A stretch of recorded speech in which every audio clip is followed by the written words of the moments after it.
사도신경으로 신앙 고백하십니다. 전능하사 천지를 만드신 하나님 아버지를 내가 믿사오며 그 외아들 우리 주 예수 그리스도를 믿사오니 이는 성령으로 잉태하사 동정녀 마리에게 나시고 본디오 빌라도에게 고난을 받으사 십자가에 못 박혀 죽으시고 장사한 지 사흘 만에 죽은 자 가운데서 다시 살아나시며 하늘에 오르사 전능하신 하나님 우편에 앉아 계시다가 저리로서 산자와 죽은 자를 심판하러 오시리라.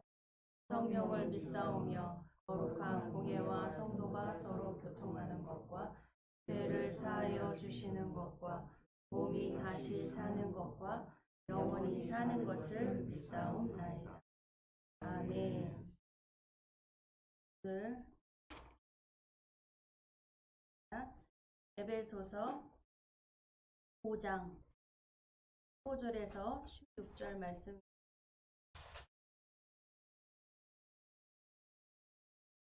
에베소서 5장 15절로 18절 말씀입니다. 날이 아주 따뜻해졌죠? 여름이 너무 빨리 왔습니다. 하시셨죠? 봉독해 주시겠습니다. 시작. 그런즉 너희가 어떻게 행할 것을 자세히 주의하여 지혜 없는 자같이 말고 오직 지혜 있는 자같이 하여 겨울을 아끼라 때가 악하니 그러므로 어리석은 자같이 말고 오직 주의 뜻이 무엇인가 이해하라. 술 취하지 말라. 이는 방탕한 것이니 오직 성령의 충만을 받으라. 아멘. 하시겠습니다. 거룩하신 하나님 아버지 감사드립니다. 하나님 코로나 때 우리가 살고 있습니다. 역사책의 길이 남을 아버지 이 시대입니다. 아버지 그러나 기록에 기사에 보듯이 패스트도 어떠한 병도 질병도 역병도 아버지 기록되어 또 살았습니다. 죽은 자가 있었고 또 살아난 자 다시 치료된 자가 있었고 또한 그 후손들이 계속 이어져서 오늘날까지 우리 대한민국이 이렇게 존재합니다. 우리 후손들도 아버지 코로나 이 시대가 어떠했는가를 역사에 분명히 남을 것입니다.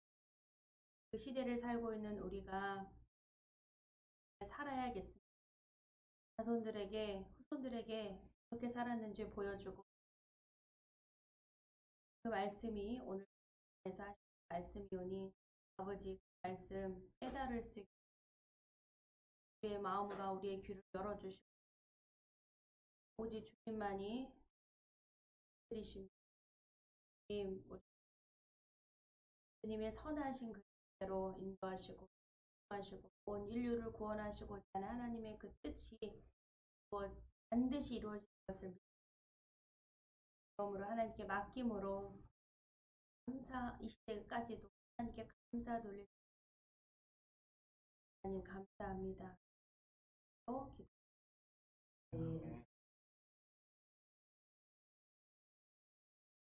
해외 뉴스를 보니까 인도에서는 어마어마한 숫자가 죽었더라고요. 코로나 변이 바이러스가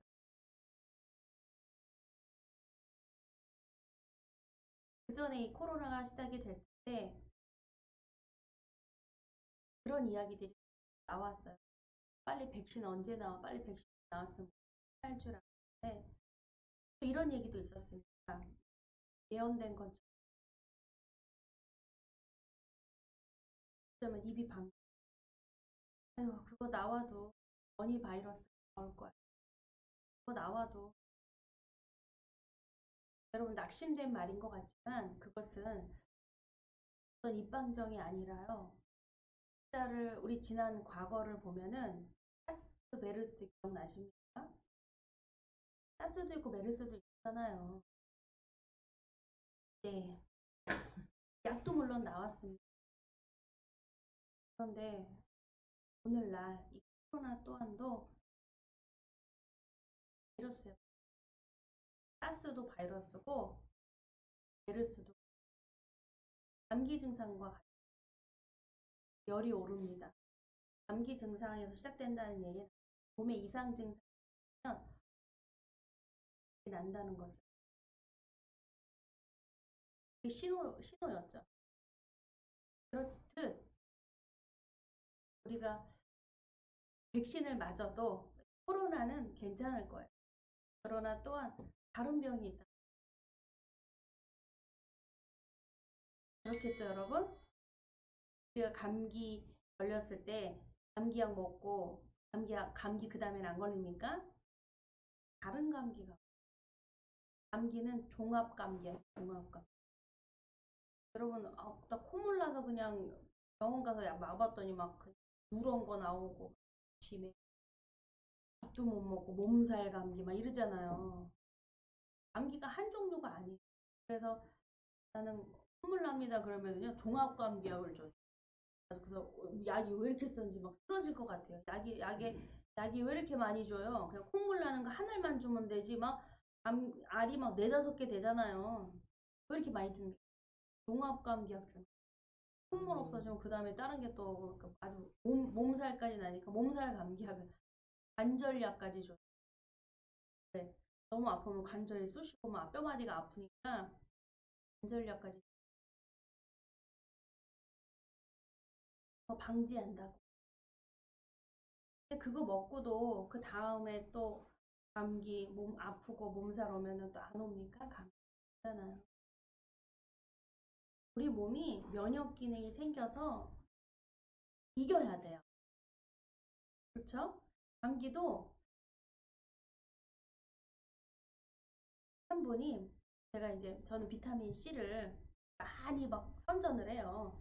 저도 이광재 교수님, 서울대 교수님, 장로님이신데 약선전하는 건 제가 아니지만 그걸 듣고 저도 참 공감이 됐어요. 네, 먹어야 되겠다. 주변에다가 비타민 C가 비타민 중에 제일 싸요.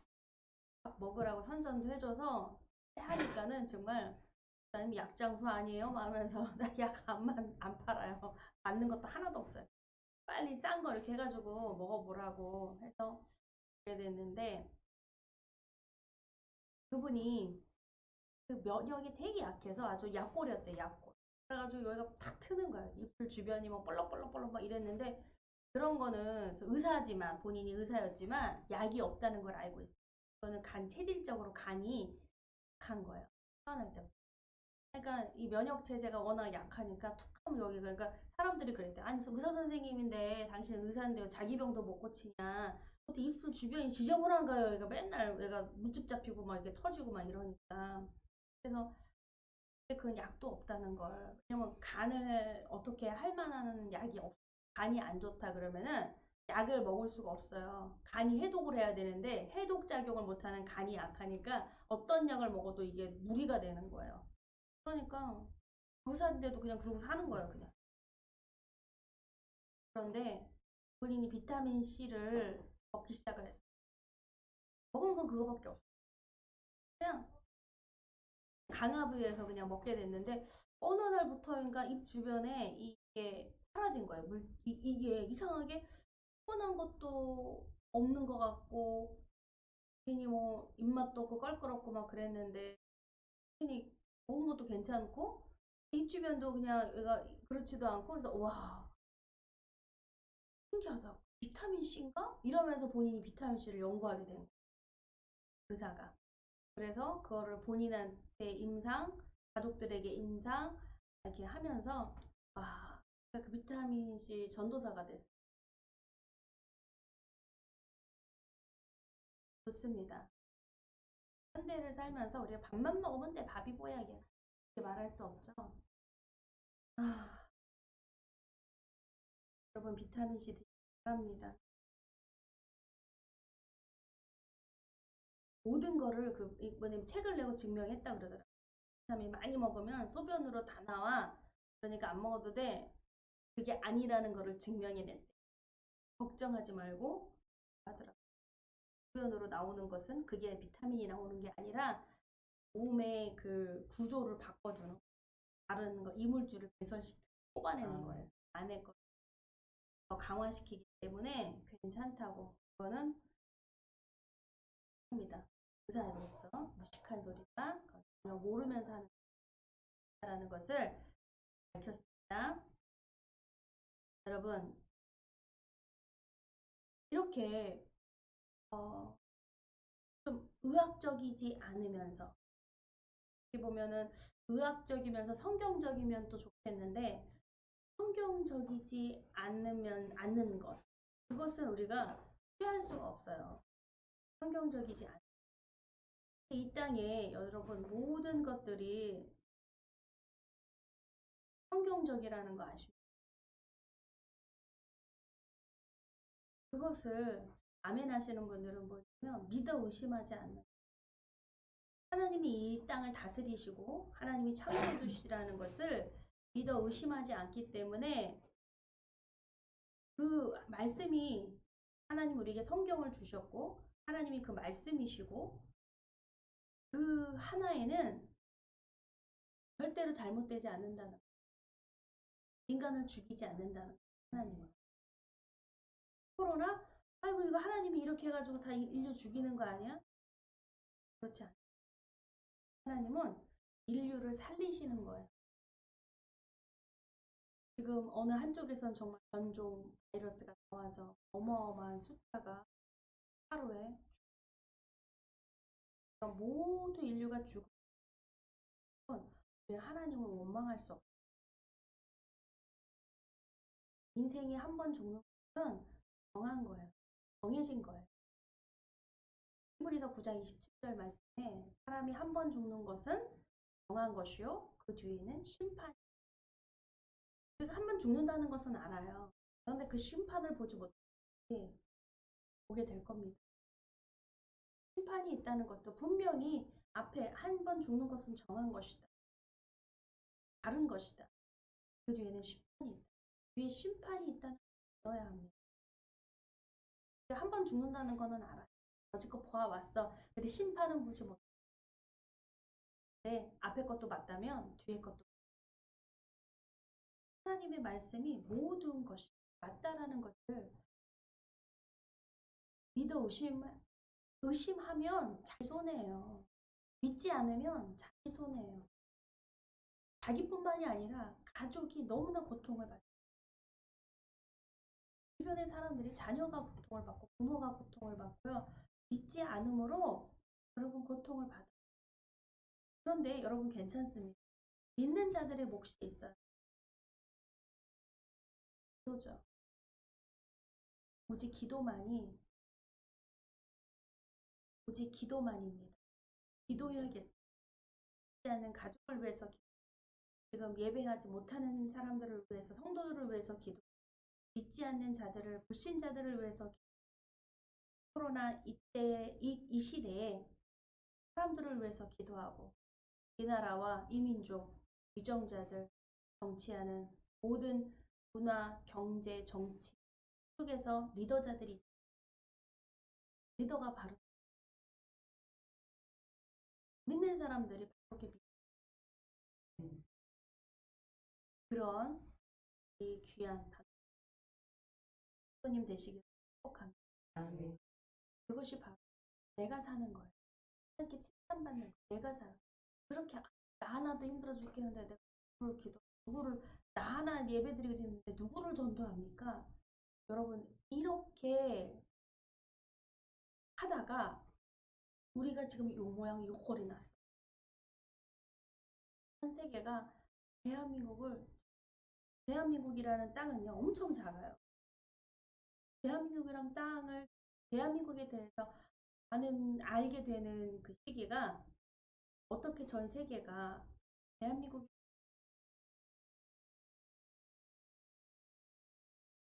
기독교가 수가 적지만 미국이 기독교 국가라는 건 아시죠? 영국, 프랑스, 내노라 하는 제국들이요 기독교 국가입니다. 근데 왜 그들이 큰 넓은 땅덩이인 그들이 왜 작은 그 면적이 어마어마한 작은 그 대륙에 붙어 있는 대한민국이란 나라에서 주목하게 됩니다. 바로 그것은 대한민국이 선교를 하기 때문에 같이 만나 보니까 처음에 저 관광 나가면요 이렇게 물어요. 동양인 만나면요 중국 사람이냐고 묻습니다. 그 다음에 일본 사람이냐고 물어요. 그리고 속 답답하니까 우리가 먼저 말하죠. 코리안. 아니 코리안. 한국 사람인데 무슨 말 하는 거야. 근데 첫 번째는요. 누구를 막론하고 중국 사람이냐고 물어요. 왜? 중국 사람인데. 한국 사람.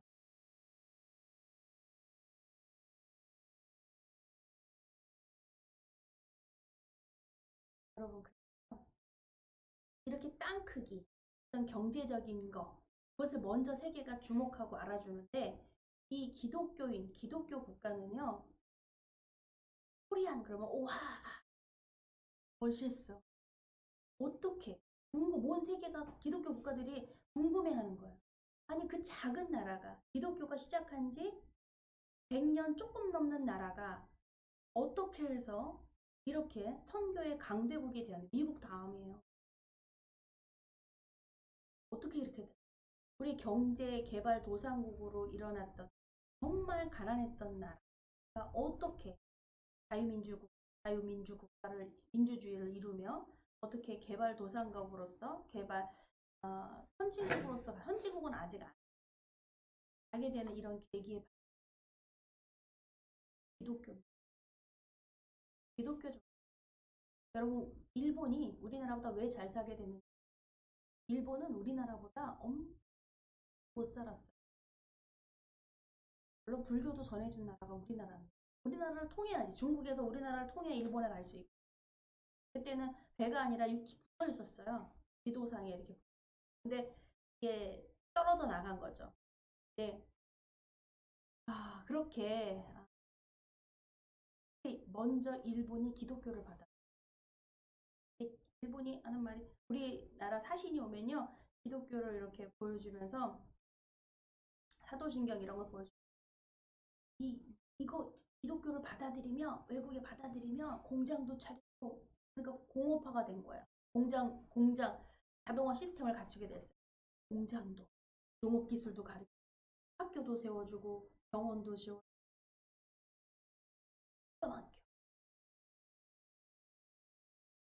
아무 대가 없이 와서 막 해주는 거예요. 그래서 우리나라에 전해졌어요. 그래서 우리나라도 와, 야. 근데 좀 일본은 좀 어떻게 보면 그럴 때 개방적이고 받아들이기 좋았는데 우리나라 완전히 쇄국 정치지. 받아들이질 않아요. 아무리 도움을 준다 그래도 너 우리 게 최고야. 얼마나 긍지와 자부심을 갖고 있는 거죠. 남의 건 안 받아들여요. 내 거. 근데 요게 그래서 우리가 한민족, 단일민족 하나를 지킬 수가 있었죠. 한민족이 됐어요. 요즘은 다문화 가정도 있지만 우리나라처럼 한민족이 없습니다. 민족이 하나. 근데 이거를 지켜서 정말 순수한 혈통이라고 그래야 되나요? 자부심도 있어요. 멋지다 정말. 그런데 또 하나는 뭐냐면 남의 걸 받아들이지 에고이스트, 고집쟁이 그런 사람 뭐라 그래? 고집쟁이. 누구 말을 듣지를 않아. 자기만만. 들어봤는데 별로야. 시덥잖아. 또 안 그런데 들으러 왔는데도 불구하고요. 속마음은 있다 그랬잖아. 우리나라 민족에는. 누구 한 사람만 개인이 그렇다는 게 아니라요. 그런 민족성. 그래서 좋아하고 들으면서 고개는 끄덕끄덕 속으로는 이렇게 생각하는 거죠. 별거 아니건. 아무리 멋지고 아무리 뭐 어떤 사람을 이렇게 연예인이 이렇게 앞에 왔다 해도요. 미국 특히 일본 사람들 보면 어때요? 우리 한국 한류 열풍 연예인들 보면은 막 난리 아줌마들까지도 막 와가지고 막 어머 뭐야 무슨 사마? 안 좋다잖아요 와가지고 막 누구 연예인 하면은 막 와가지고 막 좋아가지고 막 어떨 줄을 모르고 막 이러잖아요. 그래서 한국 사람도 그건 고등학교 때나 아이들이나 그냥 막 그 막 뭐 팻말 이런 거 붙여 다니면서 가수다 뭐다 뭐 연예인이다 그러면은 뭐 이렇게 좋아하고 이랬지만 별로 그렇게 그렇게 많지는 않잖아요. 좋아하는 연예인은 있지만 이렇게 흔치는 않잖아요. 근데 아주 특별히 일본이나 중국 팬들 이렇게 보면요. 다는 아니겠지만 완전히 정말 와 이거 극성이다 할 정도로요. 그냥 막 와, 괴성을 지르면서 그냥 와 하고 막 이렇게 합니다. 근데 그것만 보면 어머 정말 희한하다 하는데 또 이런 게 있어요. 우리나라는 또 그것이 양반인 것 같잖아요. 우리나라 사람들 별로. 근데 저도요. 참 무서워. 제 앞에 연예인이 있었거든요. 드라마 촬영을 하고 있어요.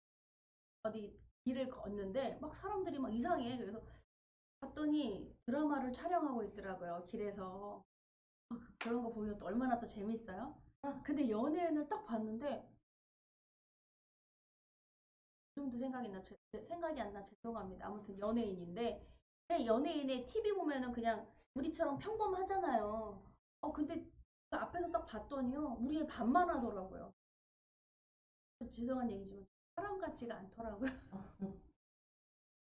이렇게 반만한 거예요. 엉덩이도 요만하고 화면에서 이렇게 보니까 제가 그럼 화면에 나오면요 이렇게 나오는 거예요. 브라운관이 이게 화면이 그렇더라고요. 그러니까 실제로 정상적으로 보이는 사람들은요 정말 요만한 거예요. 나 그래서 그걸 보면서 와 외계인 아닌가? 연예인들은 다 그때 그 이미지가 저는 외계인인가 보다. 어떻게 사람의 뼈밖에 없는 것 같은 거예요. 되게 이쁘더라고요. 그냥 TV에서 평범하게 나오는데 제가 딱 실물로 봤을 때는요 미스 코리아 저리 가라더라고요. 다 빼어나고 이쁘더라고요. 근데 화면에서 예상하게 나오는 거예요. 그래서 참 신기하다. 그래서 나는 카메라 받으면 안 되겠구나 생각했어요. 네, 그 멋지고 정말 미스 코리아 같고 이렇게 어떤 웃기는 개그맨이라 할지라도요. 진짜 실제로 이렇게 보니까요. 미스 코리아만큼 그렇게 그 사람들이. 근데 이렇게 봤을 때, 와, 뭐 사인 한 장도 받을 수 있고, 막 달려가서 탤런트 받나 보고서는 막 이럴 수도 있는데, 제가 속으로 이렇게 생각하고, 별거 아니야. 여러분, 외계인 누가 좋아하겠어요? 저거는 나와 다른 그룹인 외계인이구나 하면서, 그냥요, 거기를요, 이렇게 그냥 관심 없는 척, 그냥 지나가 버렸어요. 여러분, 막 사람들이 웅성웅성 모여들어가지고 막 이럴 것 같죠? 아니요. 거기를 그냥 지나가 보기도 하고 내 약속 시간이 있기도 하고 뭐가 있어서 거기에서 넋 놓고 이러고 앉는 사람은요 할 일 없는 사람이고 아무튼 뭐 특별히 좋아하지 않고는 그런 사람은 별로 없었어요. 진짜 길에서 막 이게 오지 말라고 막 그 스태프들이 막 이렇게 하면서 영화를 촬영하는 데 있잖아. 그 연예인이 이렇게 걸어가면서 대화하면서 맞추고 막 이런 걸 하는데요. 거기를요 다 이렇게 구경하는 사람은 없었어요. 전 그래서 저도 지나가면서 뭐야 하고 보니까 연예인이더라고요. 방송국 촬영하고 있는 거더라고요. 근데 별로 사람들이 새벽도 아니고 늦은 시간도 아닌데도 있잖아요. 별로 관심. 저도 그게 또 신기했죠. 그러니까 저도 관심 가지면 제가 이상한 사람인 거예요. 그래서 그냥 지나치는 거죠. 야 촬영하네. 별거 아니네. 뭐 이렇게 그게 됐습니다. 그러니까 이런 것들이 별로 다른 사람한테 관심 갖지 않는 우리 대한민국의 문화인 거죠. 언제부터 이렇게 됐을까가 아니라 언제부터인가 아니라 처음부터 그랬던 거예요. 별로 다른 사람의 관심이 없는. 여러분 옆집에 누가 사는지 아세요? 집에 누가 있는 줄 아세요? 앞집에 누가 있는 줄 아십니까? 얘 얼굴을 봐서 그냥 눈인사 정도만. 그들의 이름을 아세요? 그들의 가족 수가 어떻게 되고 그들이 어떻게 생각을 하고 있고 어떤 사람인지 아십니까? 제일 전형적인 아파트 문화가 그래요. 아파트 문화는요. 다 그런 건 아니겠지만 아파트가 그렇지 않아요. 근데 제가 살았던 그곳 이사 와서 떡을 돌렸더니요. 문도 안 열어주고요. 이렇게 문을 이렇게 보고 떡이요? 떡 안 먹어요. 이사 오셨어요? 축하드립니다. 떡 괜찮습니다. 저희 집은 떡 안 먹어요.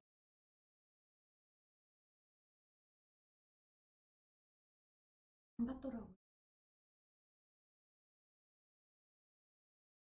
그래도 좀 친해지려고 떡이 아니라 뭐 음료수라도 있으면 뭐 있으면은 좀 왜요? 친해지려고 그런 거지 뭐 해서 그래. 주려고 하면은 문을 절대로 안 열어주더라고요. 됐습니다. 근데 어느 날 엘리베이터에서 괜찮은 사람인 것 같아요. 근데 그 사람이 이제 얘기를 듣게 돼요. 왜냐면 너무너무 불편하다는 얘기를 하는 거예요. 아니 지금 어느 세상에 남이 주는 음료수를 먹고 그때 당시 뉴스예요. 우유 남이 준 거 먹었다가 거기다가 독국물을 넣어가지고 그런 사례가 있었어요. 우유에도 그렇고 바카스에도 그렇고 그러니까 탁 닫아버리더라고요. 요즘 진짜 그런 걸 누가 봤습니까? 누가 떡이라고 누가 음료수라고 갖다 주는 거 없습니까? 그런 거 하지 마요. 그 사람이 그냥 하는 게 아니라 착한 사람이 이사 온 것 같은데 순박한 사람이 이사 온 것 같은데 세상은 그렇지 않습니다라고 일깨워 주더라고요. 세상은 이래요. 너무 애쓰지. 간단하게도 목례만 딱 하고 이제 문을 탁 닫고 하는 거죠. 그래서 참 썰렁하다. 그렇다. 봐도 별로 뭐 없어요. 친해지려면 오랜 시간이 걸려. 근데 우리 이게 단독주택, 앞뒤 문, 옆집 다 볼 수 있잖아요. 그런데 애석하게 돼. 친하지가 않아.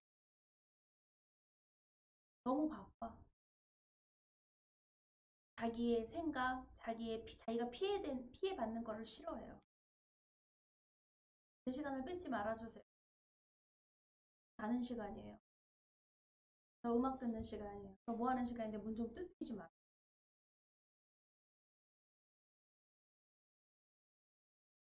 그렇죠. 배려해야 되죠. 그 사람의 시간이 있는데.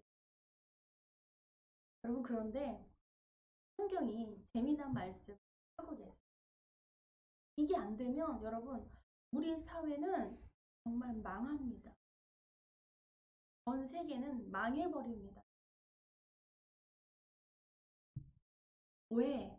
왜 기독교 국가가 선교한다고 하면 그 선교사를 좀 보내주세요 해서 우리가 받아들이면 왜 그렇게 지원을 하며 공장을 차려주고 기술을 가르쳐주고 그 문명이잖아요. 그들은 서양 그 사람들이 와서 하얀 피부에 파란 눈에 코쟁이들이 와가지고 왜 학교를 세우고 병원을 짓고 왜 많은 그 인력들이 와가지고 그렇게 공부를 가르치고 왜 그렇게 합니까? 이런 오지랖이 없어. 왜 이렇게 오지랖을 부리는? 그럼 오늘 본문이 말하는 이 사회가 사회는 직장 우리 여러분들 직장 생활을 하고 여기 우리는 다 먹거리 주변이 얼마나 맛있는 데가 많아요. 지금 코로나 때문에 지금 10시까지 영업을 하나요? 10시인가요? 10시까지일 거예요. 문을 닫지만 그렇지 않은 큰 곳은 10시까지 딱 규정이 닫는데 어떤 데는 시간 하는 것도 좋더라고요.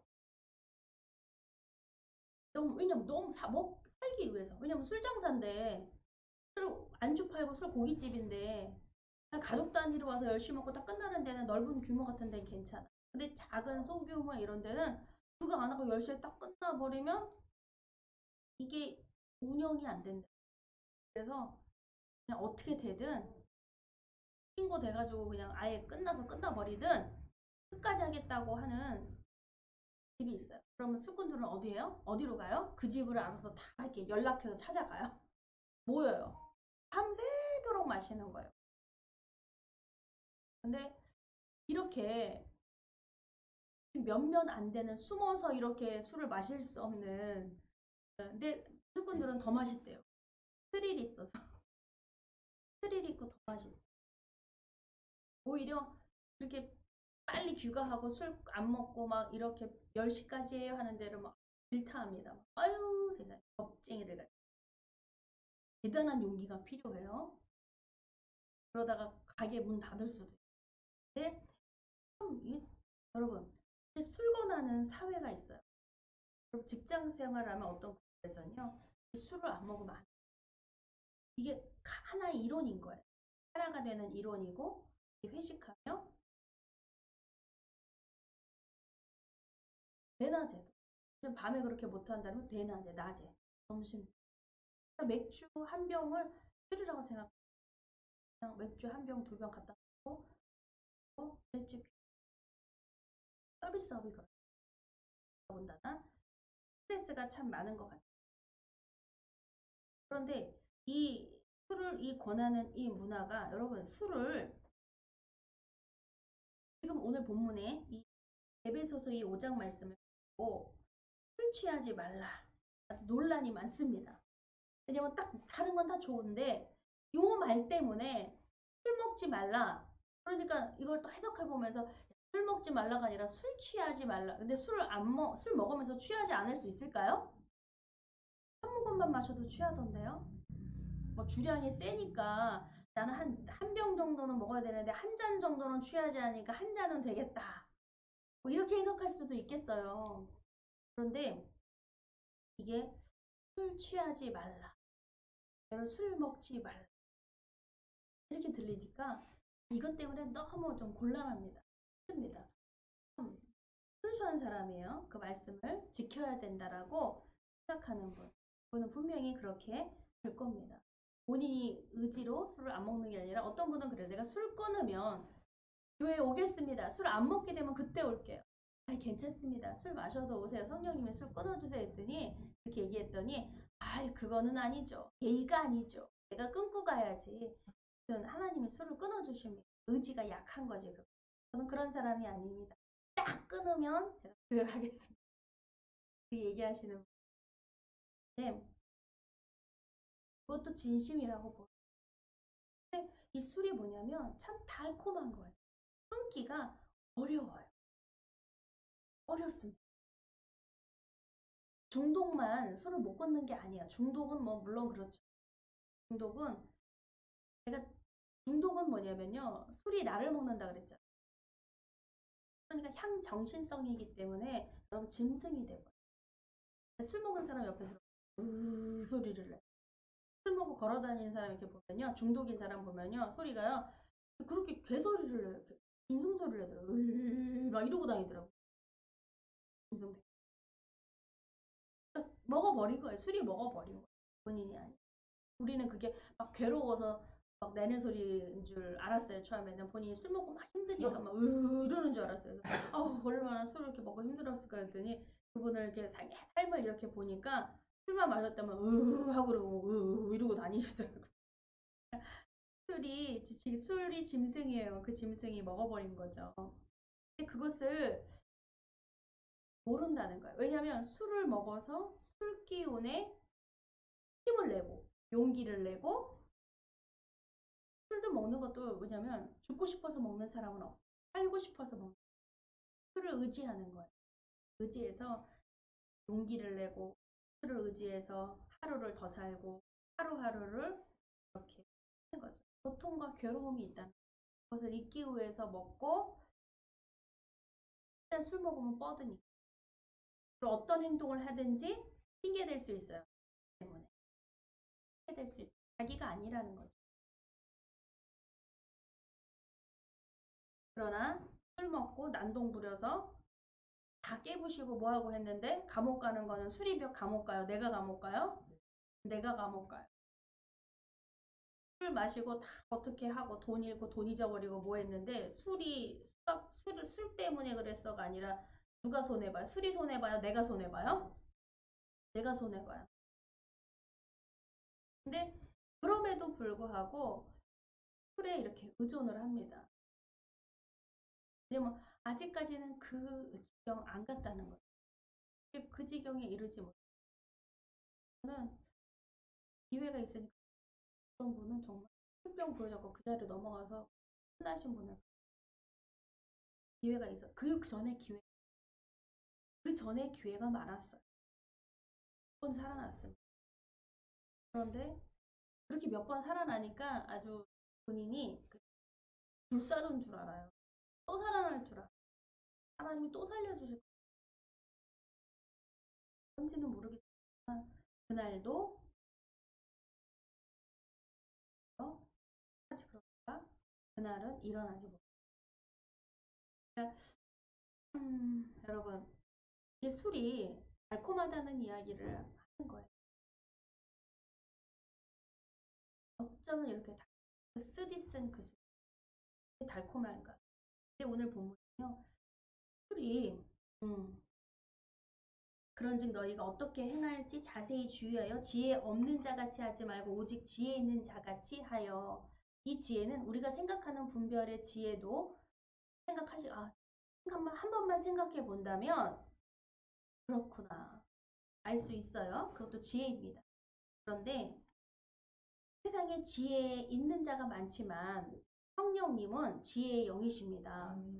우리가 지혜 있다고 말하면 성령님을 모르는 거예요.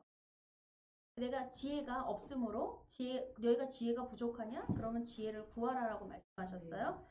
꾸짖지 아니하시고 후히 주신다고 말씀하셨습니다. 근데 난 지혜가 있어 그러면 그 지혜를 받지 못하는 거예요. 하나님의 지혜를, 성령님을.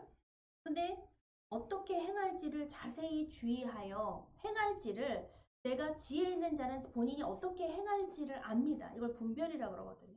근데 우리는 어떤 힘에 눌리고 달콤함에 멈출 수가 없고 어쩌지 못하는 연약함이 있습니다. 그런데 그것대로 따라가는 것은 지혜 없는 자인데, 그런데 어떻게 오직 지혜 있는 자같이, 오직 지혜 있는 자같이라는 것은 바로 하나님을 부르는 자입니다. 아멘. 성령님 도와주세요. 한 손에 술병을 쥐고 있을지라도 성령님 도와주세요. 내가 이 한 잔 마셔야 되겠습니다라고 술잔을 들고 있을지라도 성령님 도와주세요 라고 하는 자가 지혜 있는 자. 여러분, 아니 안 먹고 버려버리면 되지, 무슨 그거 부려잡고 사는 그거 성령님 붙잡고 있어.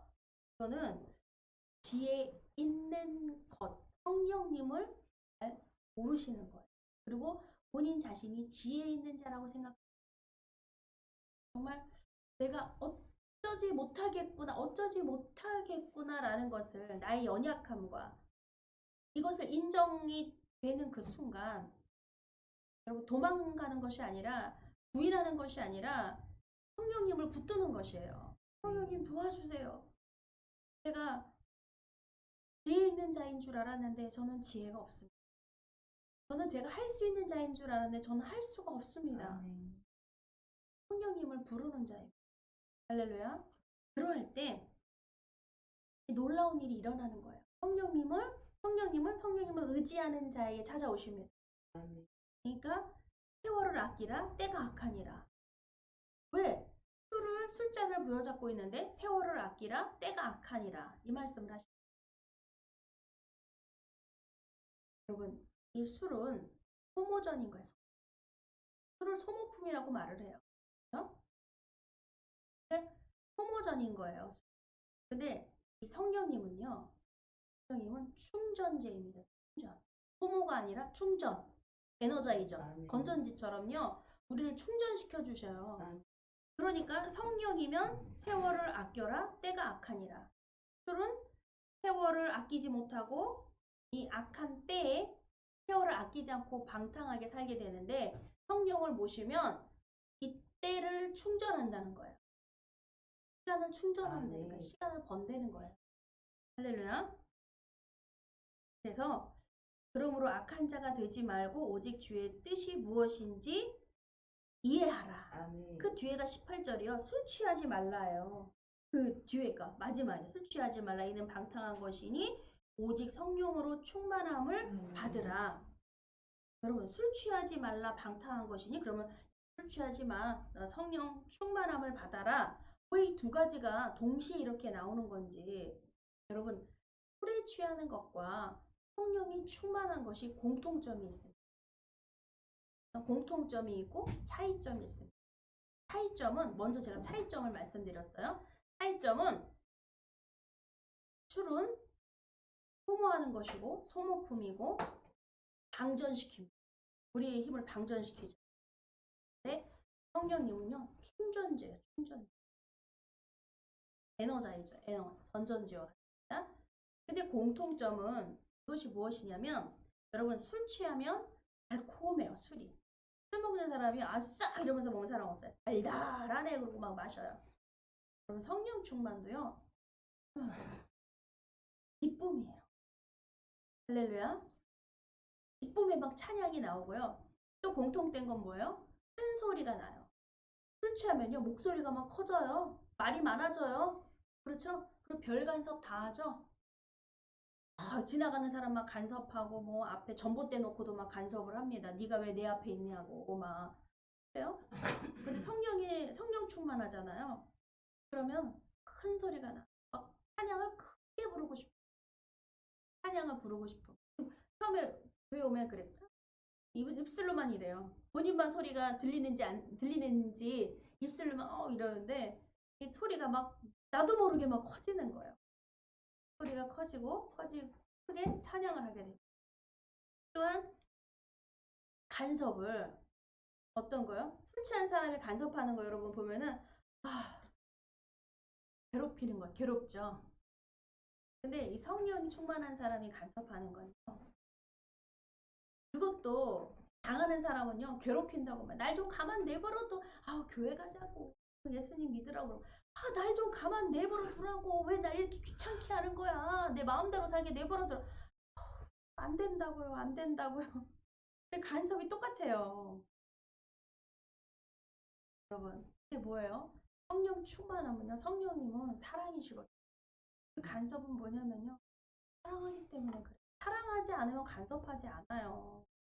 근데 술 취한 사람은 사랑하니까 그렇죠. 찾아가가지고 전봇대 사랑하니까 막 만져주죠. 네. 불특정 다수예요. 그거는 자기한테 거슬리기만 하면 뭐든지 앞에 있기만 하면 대상만 있으면 붙잡는 거예요. 누구든지 물귀신이야. 술귀신이 물귀신이야. 잡아내 끌고 내려가는 거예요. 같이 죽자. 잠 못 자게 해요. 특히 가족 중에 그러면 술 취해서 막 그러면 잠 못 자요. 다 깨우고 내 얘기 들으라고 그러고 뭐 하고 해. 쏟아붓어요. 기절시켰으면 좋겠어요. 팍 쳐가지고 기절시켜 재워놔야 돼. 빨리 자게끔. 근데 이 성령에 충만한 사람은요. 그리고 그 사람이 영혼에 대해서 그리고 또 다 그는 아니지만 술 취하면 또 눈물을 막 흘리고 막 웃기도 하고 막 이러잖아요. 이 성령이 충만한 사람도 그렇고 성령이 취하면요. 눈물이 많아요. 눈물이 많아지고 웃음도 많아요. 할렐루야. 그래서 사람들이 술을 좋아하나 봐요. 왜냐면 그냥 전화 없는데 술 마시면요. 막 웃기도 하거든요. 막 웃기도 했다. 막 울기도 하고요.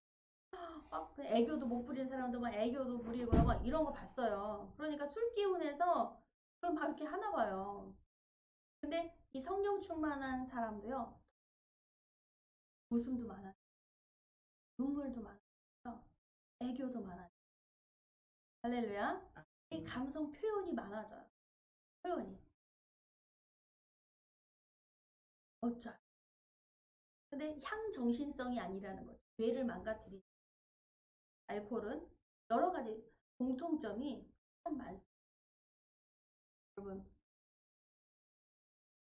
그래서 성령을 모르는 성령의 충만함을 받아. 성령의 충만함이 여러분 술 먹지 말아라. 여러분 이렇게 들어요. 여러분 그것은 율법이며 우리가 듣는 귀가 잘못된 겁니다. 성령의 충만함을 받잖아요. 너무 행복합니다. 술 먹는 사람은요. 왜? 그 슬픔을 잊기 위해서 술을 먹는 거예요. 살고 싶어서. 그 고통에서 벗어나고 싶어서 먹는 거예요. 그러니 건강도 해치고 다른 사람한테 피해도 주고 결국은 성령에 취하셔야 성령님께 성령 충만 주세요. 성령님 제가 성령에 취하게 해주세요. 여러분 이 얘기예요. 아멘. 안 믿는 사람은 술에 취하지만 믿는 성도님들은 성령에 취하시기를 축복합니다. 아멘. 근데 여러분 이런 게 있어요. 전혀 안 취하는 사람이 이게 뭐냐면 나는 술도 안 먹어요. 내가 술을 왜 먹어요? 근데 이런 분들은요. 또 술 한 번도 안 먹어봤어요. 술 먹는 게 뭔지를 모르겠어요. 아니 좋습니다. 술 별로 안 좋아해요 저는. 술 먹지 말라 그랬잖아요 성경에. 이렇게 닫아두는 사람은요, 성령이 취한다는 것이 또한 모르는 사람들도 있어요. 성령이 취한다는 거.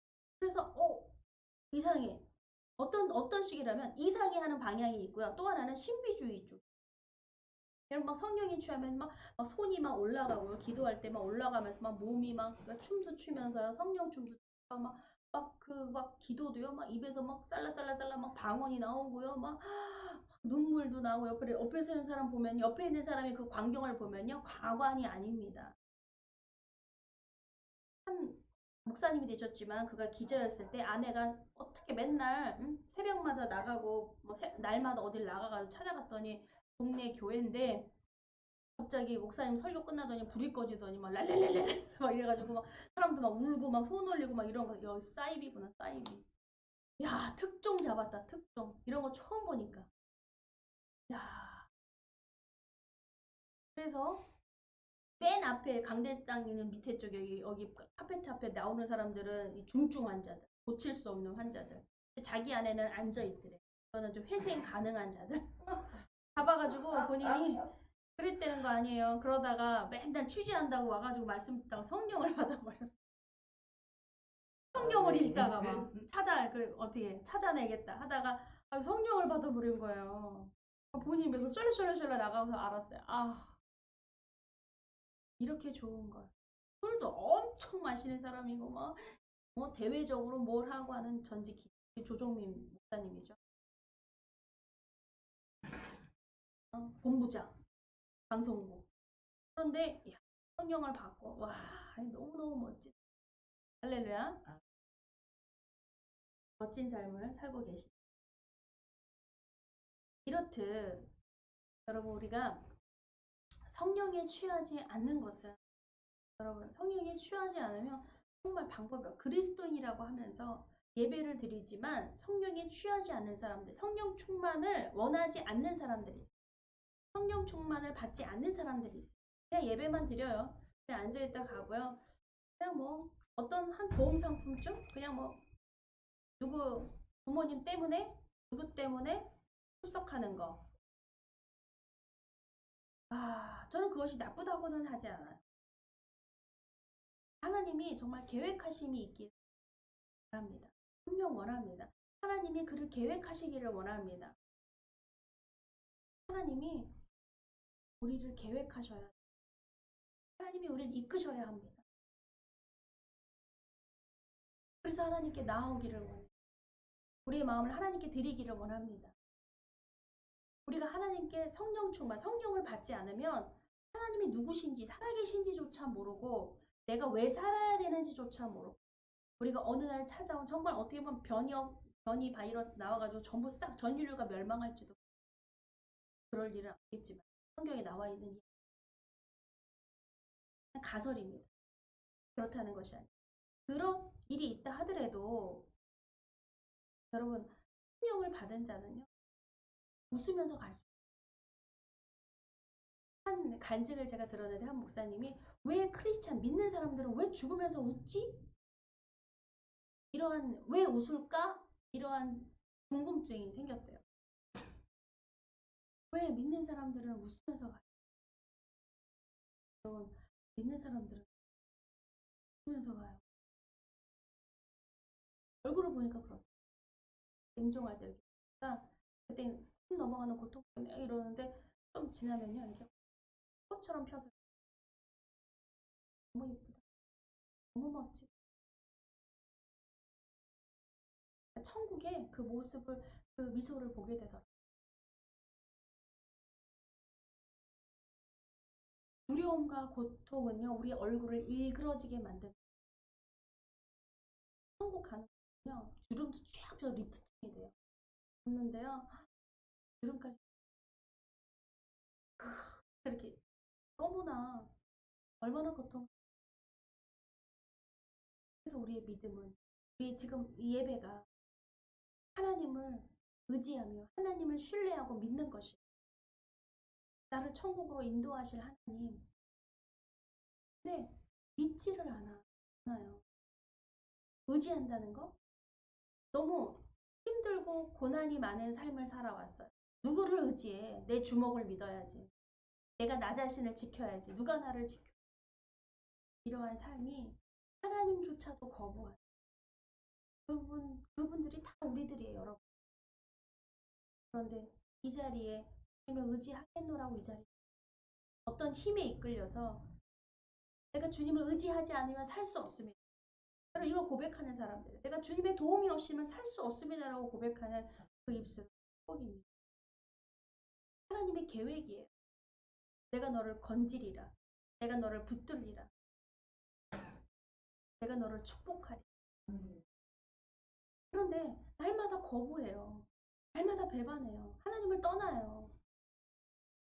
어떤 내 상황만 되면 하나님 모른 척 해주세요.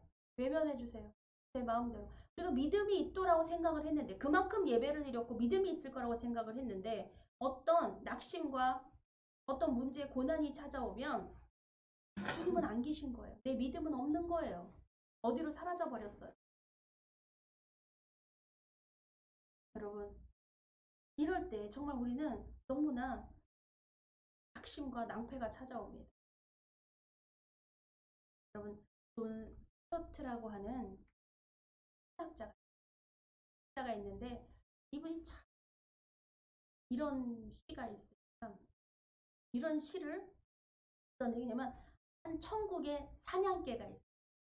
천국에는 저도 듣고 너무 쇼킹했는데 어떻게 근데 하나님을 성부 성자 성령 하나님을 천국의 사냥개 이렇게 비유를 하는 거예요. 걔는요 목표물을 잡으면 놓지를 않습니다. 그 전도사님이 사냥개 전도법을 갖고 있는데 물으면 안 놔. 이랬는데요. 그러니까 하나님의 자녀를 놓치지 않는다는 거죠. 내게 찾아오셨는데 저는 이게 그래도 마음에 이렇게 쏙 들어와서 한번 적어봤습니다. 읽어드릴게요. 나는 그에게서 도망쳤네 밤에도 그리고 낮에도. 나는 그에게서 도망쳤네 수많은 세월 동안을. 나는 그에게서 도망쳤네 내 마음속 미궁 같은 길로. 그리고 슬픔 속으로도. 나는 숨었네 겉으로는 연이어 웃으면서도. 희망에 부풀어 오르다가도 두려움의 골짜기 거대한 물음 속으로 곤두박질 쳐버렸다. 나를 따라오는 추적에 오는 그 힘찬 발소리로부터 그러나 서두르지 않고 흐트러지지 않는 걸음걸이. 일부러 속도를 내며 장엄한 긴박감으로 두드린다. 그리고 한 목소리가 두드린다. 발소리보다 더 긴박하지. 이렇게 이 시인이 하나님의 음성을 듣게 됩니다. 하나님의 음성은 어떤 것이냐면 내가 나를 배반하기에 모든 것이 너를 배반한다. 가여워라 너는 알지 못하는도다. 내가 얼마나 사랑받을 만하지 못한 존재인지. 너처럼 비참한 자를 사랑할 리가 그 누가 있어. 나 오직 나 외에는 내가 내게서 가지고 간 모든 것은 너를 해롭게 하려는 것이 아니다. 내가 그것을 내 품에서 찾게 하려는 것이다. 일어나라. 내 손을 잡아라. 그리고 내게로 오라. 아멘. 하나님의 음성을 듣게 돼요. 여러분 우리가 성령 충만은요 영적인 목마름입니다. 목마름. 내가 목마르오니. 목마를 때 우리는 마시잖아요. 목마르지 않은데 성령 충만 주세요 이렇게 하지는 않습니다. 목마르지 않은데 물 마시진 않아요. 그렇죠? 목마르기 때문에 물을 꿀꺽꿀꺽 물 찾아 다니는 거예요. 여러분 성령 충만은요 영적인 목마름이 있어야 합니다. 갈급함이 있어요. 제가 목이 마릅니다. 여러분 한 어르신이 집에서 꼼짝을 안 하세요. 왜 그러냐? 이 코로나 때문에 뭐 때문에 또 몸도 움직이지 않고 노쇠하니까 우울증이 찾아오죠. 입맛도 없고, 우울증의 증상은 뭐야? 입맛도 없고, 그냥 잠만 자고, 그냥 밖에 사람 만나는 것도 싫고, 사람들이 있는 곳에 가고 싶지도 않고, 교회를 못 오시는 거예요. 자녀가 있어요. 그런 분은 혼자 못 와요. 모시고 와야 되거든요. 같이 하라고, 같이 모시고 오라 했더니 그 자녀도 보니까 분명 우울증이 빨리 밖으로 모시고 나와야 될 것 같아요. 직장 생활이니까 평일은 안 되지만 주일은 쉬니까 모시고 오겠다고 했는데 그냥 극구 싫다고 거부하시는 거예요. 에휴, 냅두라고 그냥 본인이 가겠다고 모시고 갈 텐데 마음이 자녀가 바뀌어서 본인이 피곤해도 힘들어도 모시고 이렇게 나오려고 그랬는데 본인이 내버려 두라고, 나 그냥 귀찮으니까 내버려 두라고, 나 힘든, 내 귀찮게 하지 말아달라고 막 이러는 거예요. 그래서 그 아드님께 같이 있으면 어때요? 화평해요? 행복해요? 어때요? 전쟁 나요. 싸워요. 그러니까 아들 빨리 나오시라고 그랬더니 아유, 난 신경도 안 쓴. 그러거나 말거나 신경도 안 쓰고 나는 불편함이 전혀 없대요. 본인만 고통받는 거지, 본인만 힘든 거지, 내가 왜 힘듭니까? 안 먹으면 뭐 본인이 안 먹는 거지. 밖에 안 나가 우울증 걸리면 본인이 그냥 아파서 가는 거지 뭐. 여러분, 이 내용을 한번, 무엇이 고통인지를 모르고 있는 거, 이게 고통입니다. 근데 우리 영혼의 고통, 영혼의 목마름이 뭔지를 몰라요. 육신의 목마름은 가서 냉장고 꺼내서 시원한 물 막 이렇게 쟁겨놓고 막 먹습니다. 근데 영혼의 목마름이라는 걸 몰라요. 하나님께 와야지만 이 영혼의 목마름이 뭔지 하나님이 그것을 가르쳐 주세요. 할렐루야. 그게 무엇인지를 가르쳐 주십니다. 그런데 그래서 아드님이라도 나오라고, 같이 있지 말고 나와서 어떤 것이 힘든 것인가, 어떻게 해드려야 되는가. 난 하나도 안 힘들어요. 힘든다는 것을 모르는 거야. 힘들어하면서 싸우고 있으면 서로가 그냥 맨날 자꾸 싸우는 거예요. 그냥 가슴 아픈 말을 하면서. 네. 답은요, 하나님께 나와야지 많이 알 수 있습니다. 내 답답함이 무엇인지, 내 문제가 무엇인지, 내가 무엇을 해결해야 되는지, 어디서부터 그 문제를 풀어야 하는지. 여러분, 그것도 내가 해야 된다고 생각하지만 하나님은 이미 답을 가지고 계십니다. 답을 계셔서 너 그렇게 답을 주시는 게 아니라 내가 너 그렇게 할 거야요. 내 손을 붙들어라 하니까 내가 하나님 손 붙들어야 될 것 같죠? 왜 그렇게 말씀하세요? 네가 내 손 붙들게 하리라는 말씀이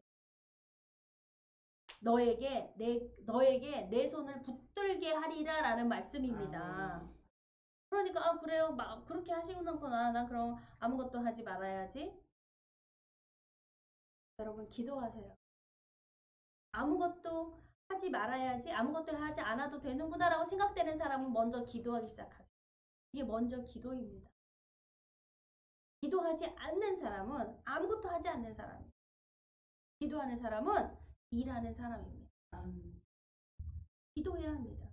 그래야 이 영적인 목마름이 무엇이고 나를 치료하심이 무엇이고 나에게 축복이 무엇이고 나에게 어떤 말씀을 하시는지 하나님과 교제가 시작이 됩니다. 교제. 할렐루야. 누구 말도 아니라 나에게 알기 쉽게 말씀해 주시는, 알아들을 수 있게 하나님은 말씀해 주십니다. 여러분, 우리가 정말 영적인 침체가 있어요. 우울증도 침체죠. 우울증도 코로나 때문에 밖에 못 나가니까 왠지 우울하고요. 왠지 전 세계가 이런 우울증에 있다고 봅니다 아니라 정확해요. 근데 이것이 뭐냐면 인간은 영적인 존재라서요. 영적인 침체가 있어요. 지금 경제도 침체고 여러 가지 침체에 들어와 있잖아요. 멈춰 있잖아요. 지금 그만이라고 하는 멈춤의 시대라고 하는데 이것이 멈춤이 뭐냐면 바로 침체입니다. 근데 어디서부터 시작이 되는가? 바로 영적인 침체. 이것이 돌파할 수 있는 것은요. 영적인 목마름을 깨달아서 성령 충만이지 않고서는 여기를 침체에서부터 늪에서부터 올라올 수가 없어요. 내가 스스로 늪에서 올라오는 사람은 아무도 없습니다. 여러분 우리가 늪지대가 아니니까 잘 모르시죠? 늪에 빠져 있으면요. 점점 움직일수록 늪에 깊이 빠져듭니다. 가만히 있어도 빠져요. 근데 허우적거리면 더 빠져 금방. 근데 뭐야? 밖에서부터 어떤 힘이 나를 이끌어줘야 돼. 혼자선 절대로 나오지 못해. 근데 영적인 목마름, 갈급함. 여러분 주님이 손을 내미신다는 거예요. 내 손을 붙들어라. 그것이 바로 성령 충만이에요. 그래야 그 영적인 늪에서, 영적인 침체에서, 영적인 침체가 여러분 영적인 침체, 그 마음만 괴롭다, 힘든다, 우울증이다, 여러분 이것만 얘기하는 게 아니에요. 육신의 질병도 그렇습니다. 경제적인 문제도 그렇습니다. 모든 문제가 여러분 4차원, 저 하늘에서 이미 만들어져서 이 땅의 3차원에 만들어지는 거예요. 우리 이 땅에서 어떤 문제가 있는 게 아니라요. 이미 보이지 않는 곳에, 보이지 않는 것으로 우린 창조가 됐습니다. 보이는 것으로 창조된 게 아니에요. 하나님은 말씀이 보입니까? 말씀으로 창조하셨어요. 보이지 않는 세계가 우리를 창조했습니다. 그렇기 때문에 보이지 않는 세계에서 풀어야 되는 거예요. 이건 보이는 데서 풀어서 될 문제가 아니에요. 그래서 영적인 침체라고 하는 거죠. 영적인 늪. 여기서 나올 수 있는 것은 여러분 영적인 목마름에서 시작됩니다. 내가 늪에 빠졌다. 내가 목마르다. 내 현실 그대로예요. 그것으로 우리가 주님께 구할 때 주님이 내 손 붙들어라 라고 말씀하시는 거예요. 그 붙드는 즉시 여러분 그 자리에서 빠져나올 줄 믿습니다. 아멘. 붙드세요. 주님을 붙드세요 하는데 그러죠. 그냥 뜨뜻해요. 편안해요. 별일 없어요. 괜찮. 자기의 상황이 영적인 것은 보이지 않거든요. 정말 내가 늪지대에 있어서 여러분 내 손 잡으세요. 그럼 그걸 안 잡을 사람 아무도 없어요. 그런데 주님을 잡으세요. 내 손 잡으세요 라고 하는데 나는 괜찮대. 빠져가고 있는데 지금 당신 빠져가고 있어요 라고 하는데 숨이 탁 넘어갈 때 정도 되면 그제서야 알까요? 넘어가도 몰라요. 하루살이 같아요. 그냥 하루살이가 어때요? 불 속으로 뛰어들잖아요. 자기 죽는지도 모르고 뛰어들어요. 우리가 얼마나 스릴 있고 아주 막 스릴 있고 막 짜릿하고 이런 걸 얼마나 좋아하는 줄 알아요. 여러분 그 지경까지 간 학생은 그냥 완전 시험 전날 공부하고 스릴 있거든요. 먼저 준비하는 인생이 아니라 늘 닥쳐야만 하는 그 인생은 스릴 있거든요. 잠 안 자고 막 뻑뻑하고 막 이러는 것, 이런 삶이. 우리 주님이 정말 건져주셔야 합니다. 우리의 갈급함 안에 주님을 찾는 나에게 주님은 말씀하십니다. 내 모습 그대로요. 아까 그 시인의 그 무명 시인의 그것. 난 항상 주님을 배반하고 난 항상 주님을 떠나고 외면하고 근데 답이 없어요. 어디 가서 주님을 찾을까요? 어디 가서 할 수 있을까요? 자기 자신을 고백할 때요. 주님의 그 다음 음성이 들립니다. 네가 왜 고통받는 줄 아니? 네가 나를 떠나서 고통받는 것이야. 너에게 왜 그런 문제가 생긴 줄 아니? 나를 모르는 거로 그 문제를 어떻게 대처할 줄을 모르는 거예요. 그런 말씀하시는 거예요. 오직 나 외에는 네가 가지고 있는 모든 것은 너를 해롭게 하는 것뿐이다라고 말씀을 합니다. 나 하나로 만족해. 나 하나로 네가 나 아닌 다른 것을 가지고 있는 것은 너가 너를 해롭게 할 뿐이야. 주님이 너 죽어가고 있다라고 말씀을 하시는 거예요. 근데 그 말을 못 알아들어요. 육신은 있어서 육신의 코를 숨을 쉬고 있는데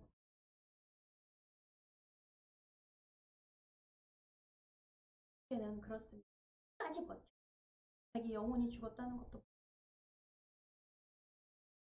우리가 내가 하나님 뜻에 갈급한가, 우리의 영이 타오르는 목마름을 갖고 있는가를 여러분 내가 잘 모르겠다, 난 아무것도 모르겠다 이렇다면 기도하세요.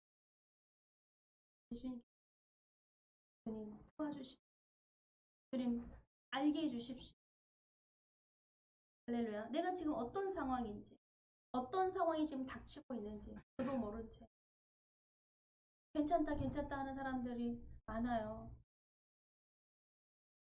여러분, 영적인 목마름은 내가 괜찮지 않습니다. 내 옆 사람이, 내 가족이 괜찮지가 않아요. 주님, 그래서 눈물 흘리는 거예요. 그래서 눈물이 나는 거예요. 주님, 어떻게 하면 됩니까? 내가 말한다고 그 말을 듣습니까? 주님, 어떻게 해야 됩니까? 주님의 손길, 주님의 구원의 손길을 주님 주시옵소서. 그런데 뭐냐면 거부하고 주님이 마지막 순간에 구원하실지는 모르겠습니다. 근데 사는 동안 너무나 고통을 받아. 왜? 그놈의 고집 때문에. 주님의 말씀을 모르니까. 모른다는 게 뭐냐면, 말씀 지금 들었는데 이거 왜 몰라요? 술 취하지 말라 이는 방탕한 것이 오직 성령의 충만함을 받으라. 이게 결론 아닙니까? 성령 충만함 받아라. 그러면 술 취하지 말라. 방탕한 것이니. 여러분, 어떤 흑백 논리로 이렇게 생각을 합니다. 흑백 논리로 받아들여요. 이거는 흑백 논리가 아니에요. 성령님은. 오히려 우리가 영적인 침체에 빠져서 술도 안 먹고 나는 거룩거룩하다고 생각을 해요. 여러분, 어떤 바리새인은요, 이 독사의 자식들아 외식하는 자, 이 말을 한 건 그들은 영적인 침체에 빠져 깊은 수렁 속에 빠져 있습니다. 거룩하게 못도 하고 예배하고 기도하고 뭐하고 다 했는데 그들은 뜨거움이 없어요. 그냥 유지한다고 말을 해요. 영적인 깊은 침체기에 빠져 있어요. 뭐야 그 뜻은? 하나님의 뜻이 아니라는 거예요. 그러니까 늘 목마름에 늘 불타는, 성령은 불타세요. 성령은 불이에요. 그 안에서 우리가 늘 성령 충만을 구하며 우리가 늘 날마다 주님을, 어떤 거죠? 날마다 예배하고 우리가 새벽 예배, 수요 예배, 철야 예배, 주일 예배, 예배 매일 모이며 말씀 성경 공부하고 뭐하고 교제 나누고 다 뭡니까? 우리가 그 영적인 목마름을 채우기 위함이야. 내게 성령 충만을 주시옵소서. 할렐루야. 우리가 주님의 이 말씀이 성령님이 내게 환히 보여주시고 깨닫게 하시고 그 주님의 음성이 들릴 내 손 잡아. 여러분, 그래야 잡아지는 거예요. 제가 주님 손 잡을게요 이래서 잡아지는 게 아니에요. 여러분, 우리는 그냥 목마름이에요. 제가 주님 손을 잡기를 원합니다. 주님 어디 계세요? 주님 도와주세요. 이걸 외칠 때 그 다음에 주님의 음성이 들립니다. 그걸 할 만큼 우리가 사랑받을 만한 존재가 못 돼요. 고단받을 수밖에 없어요. 절망일 수밖에. 근데 왜 그런 줄 아니? 네가 나를 떠나기 때문에.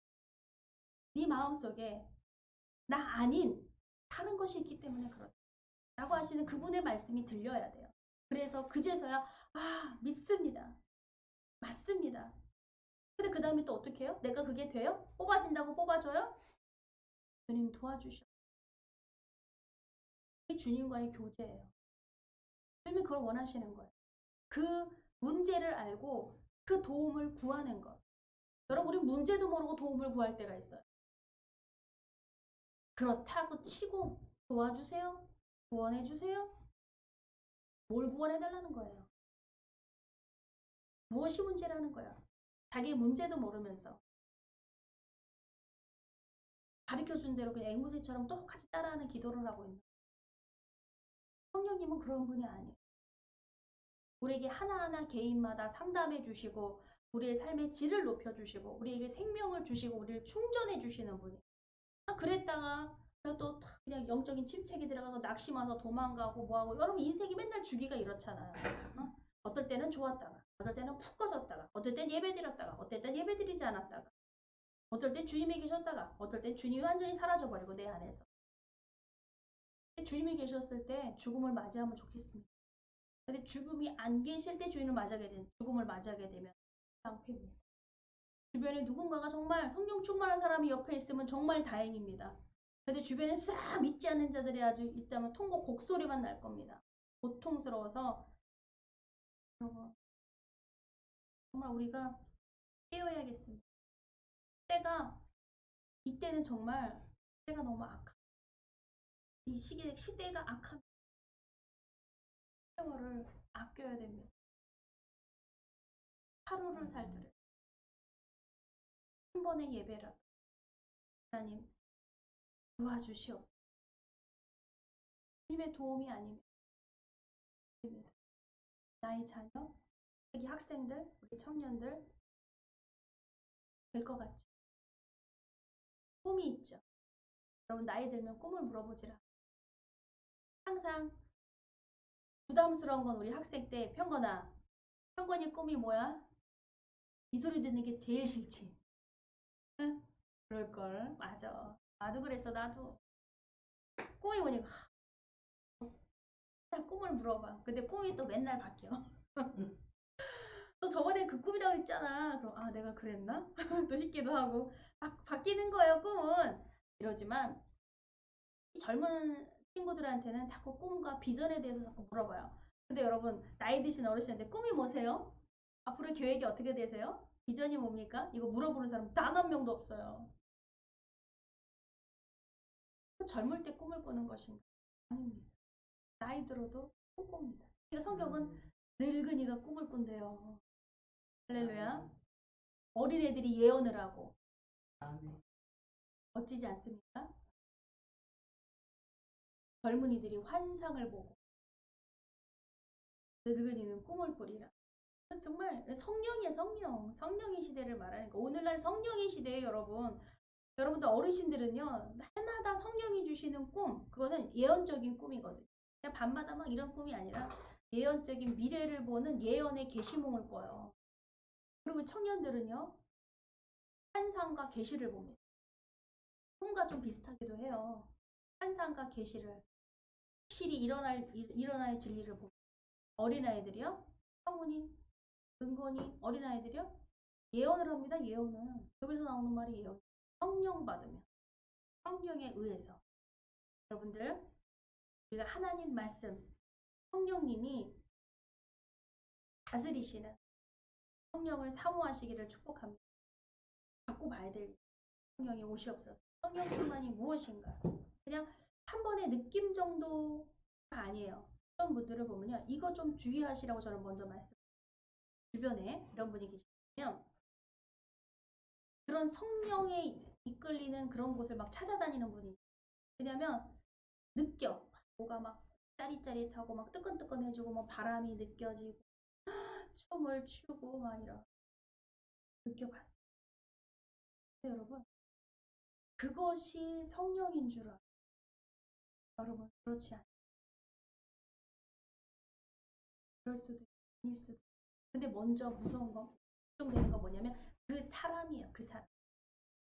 그 사람이 그것이 분별이 안 되기 때문에 그런 사람들을 보면 생활에 절제가 안 돼. 삶에 절제가 없어요. 여러분 성령의 열매는 절제입니다. 절제하지 못하는 그런 행위는 있잖아요. 성령님이 아니신 거예요. 근데 그런 곳을 찾아다녀요. 우르르. 그 그룹 지어서 여기 우르르 갔다가 여기 우르르 갔다가 아주 교회 막 치는 사람들이에요. 뭐 느꼈네, 뭐 했네, 뭐. 그래서 교회마다 중지시키는 거예요. 그럼 내 개인적으로 그런 것은 필요합니다만은 여러분 그런 환상과 신비적인 것에만 한욕되는 시대면 지금은요 악한 때예요. 악한 때. 세월을 아껴야 합니다. 그래서 성령이 나타난 열매는 없습니다. 그런 사람들을 보면 열매로 판단한다고 그러셨잖아요. 내가 열매로 보리라. 열매가 없으면요. 여러분 그건 아닌 거예요. 여러분 성령에게 집중하시고 성령의 열매가 무엇인가? 성령의 뜻이 무엇인가? 물론 성령의 음성, 하나님의 음성 듣기를 원합니다. 정말 원해요. 그거 들으셨다면 여러분 교제를 나누셔야 돼요. 그게 맞는가? 그 음성이 맞는가? 함께 기도해야 합니다. 내가 그렇다고 이러면서 막 우리는 무속경이 강하거든요. 대한민국의 사람들은 우상을 섬겼어요. 무속. 그래서 이게 좀 있기는 해. 그런 게 귀신을 잘 믿어. 여러분 그런 것들은 다 중요하지 않습니다. 하나님 말씀에 우리가 이끌림 받기를 영적인 목마름에 성령님을 구하며 찾으며 그러나 그러기 때문에 자기 스스로 나 홀로 신앙해도요. 혼자 성경 보다가 뭐 받았네, 불 받았네, 뭐해도 여러분 이런 사람들이 있어요. 열매 없습니다. 하나님은 질서의 하나님이세요. 교회의 질서를 따라야 합니다. 따르기가 되게 힘들어요. 내가 드리고 싶을 때 예배 드리고 싶고 내가 기도할 때 기도하지. 이런 사람들이 집안에 다 있어요. 내가 하고 싶은 대로 한다. 내가 하고 싶은 대로 믿는다. 내가 하나님이다가 수두룩하게 많아요. 근데 어떻게 할 겁니까? 주님 심판의 때 어떻게 합니까? 내가 하나님인 사람은 어떻게 합니까? 여러분 교회 질서 따라야 합니다. 기도해야 합니다. 주님이 분별 주실 거예요. 아멘. 말씀을 지키게 해주실 거예요.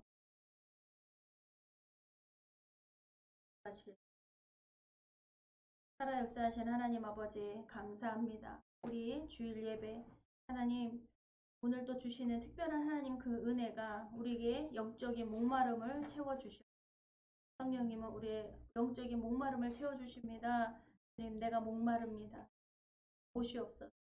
주님 깨달아 알게 하여 주시옵소서. 감사함 예수 그리스도의 이름으로 기도드립니다. 아멘. 326장 우리 찬양하시겠습니다. 제줌에 눌린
시간입니다. 780장 1장만 찬양하시고 하나님께 예물 봉헌하겠습니다.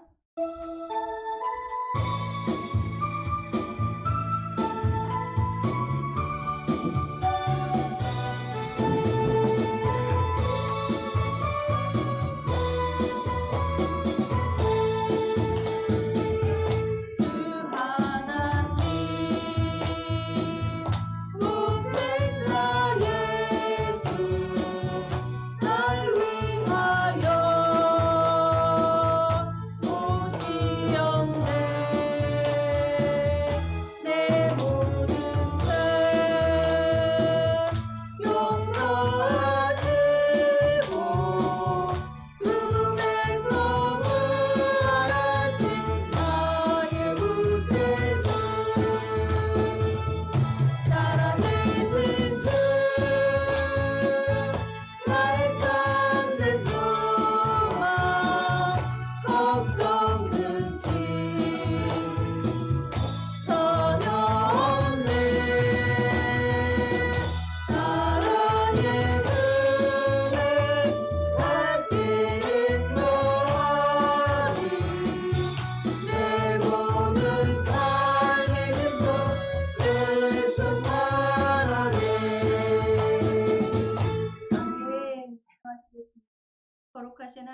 아버지 감사드립니다. 하나님 영광 받으시기에 합당하시고 하나님 우리의 전 우주의 주인 되시며 아버지 우리를 아버지 부르셔서 하나님 자녀 삼아주신 하나님의 놀라우신 그 계획과 하나님의 그 뜻은 아버지 사랑이십니다. 하나님 우리를 불쌍히 여겨주시는 주님, 내가 왜 무엇이 불쌍한지, 내가 왜 축복받지 못하는 자인지, 내가 무엇을 잃었는지, 내가 왜 절망과 고난과 아픔을 겪어야 하는지 도통 알 수가 없습니다. 주님, 그냥 묻고 따지지 않습니다. 우리 주님께서 그 받을 수 없는 자에게, 자격 없는 자에게 축복하시는 주님이십니다. 아버지, 여기 이곳에 드려지는 예물이 하나님께 감사하며 하나님께 봉헌하였습니다. 아버지, 목적 헌금이 있습니다. 필조와 감사, 주일 헌금이 있습니다. 하나님, 여기 드려지는 손길마다 기억하여 주시고 우리 마음과 정성과 뜻을 다하여 하나님을 사랑합니다. 하나님의 것입니다. 하나님의 것이로 감사함으로 전부가 하나님이 내 것이 아닙니다. 모두가 하나님의 것이어서 하나님이 아닌 외의 것 때문에 우리가 무너지고 도움이 되질 않습니다. 모든 건 하나님 것이오니 하나님 연락하여 주시옵시고 하나님의 것을 주시옵소서. 하나님이 다스리시옵소서. 감사하며 예수 그리스도의 이름으로 기도드렸습니다. 아멘. 같이 일어나셔서 인사 나누시고 찬송과 예배를 마치겠습니다. 2시 예배, 찬양 예배가 있습니다. 우리 청년들 예배 꼭 많이 이렇게 보내주시기 바랍니다. 그리고 예배 끝나면은 여러분 기도 받으실 분은 맨 앞자리에 여기 앉으셔서 기도로 준비하시기 바랍니다. 바래야 돼요. 그러니까 무엇을 기도하고 있는가, 그러니까 무슨 기도를 받고 있는가 주님이 직접 안수하시길 원합니다. 성령님께서 만져주시기를 원합니다. 할렐루야. 그러나 돼도 좋고 안 돼도 좋고 하는 그 마음은 아니었으면 좋겠어요. 정말 성령님이 가슴 아픕니다. 성령님은 확실히 일하십니다. 성령님은 치료하십니다. 할렐루야. 그런 마음으로 받으시기 바랍니다. 새 찬송 6장과 축도로 예배를 마칩니다.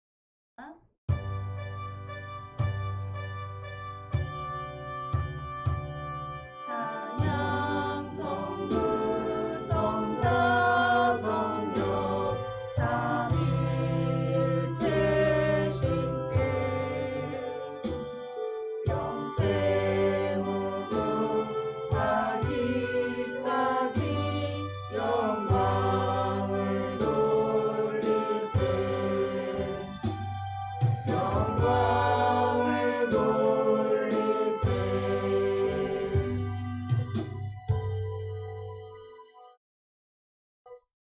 이제는 우리를 구원해 주신 예수 그리스도의 은혜와 하나님 아버지의 영원하신 사랑과 날마다 우리를 승리케 하시는 성령님의 역사가 시간 예배드린 귀한 성도님들 머리 위에 늘 영적인 갈급한 목마름을 늘 주님께 구하며 성령 충만을 구하는 귀한 성도님들 머리 위에 영원토록 함께 계실지어다.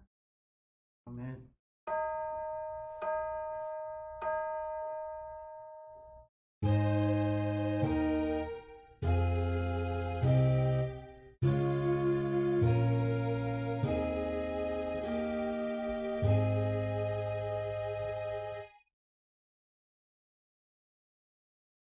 예배를 마치겠습니다.